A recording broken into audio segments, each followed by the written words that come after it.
Awards with Tricia Sullivan, the author of Lightborn. And here's Barry. I'm David, by the way. Tricia, let's just start with the basics. For people who don't know, why should they read Lightborn? What's it about?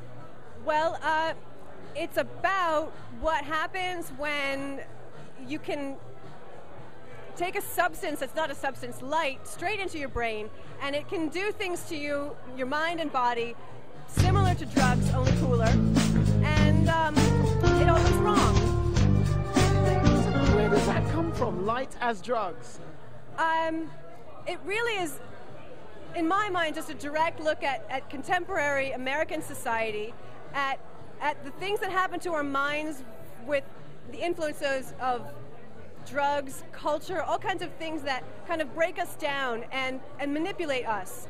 And taking a science fictional trope like a beam of light that can go straight into your mind, so it's not a drug, it's much more manipulative than that, is just a way of taking something that really happens in real life and exaggerating it, making it more extreme for the purposes of the story.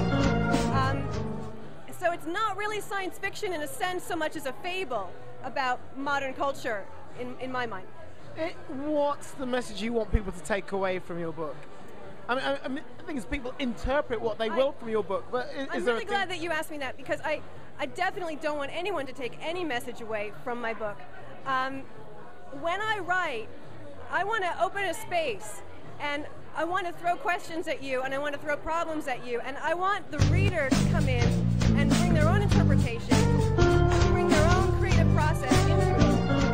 I don't want to be an authority on anything. The word author, I think, is not correctly applied to me. I like to play, and I give you things to play with as a reader, and I want you to be involved. So there is no message. Just check it out and see what you can take from it.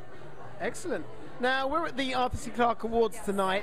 How does it feel to be nominated for an award that has a 25-year history? It feels incredibly excellent. I love the Arthur C Clarke Award. It's always controversial. It's always interesting.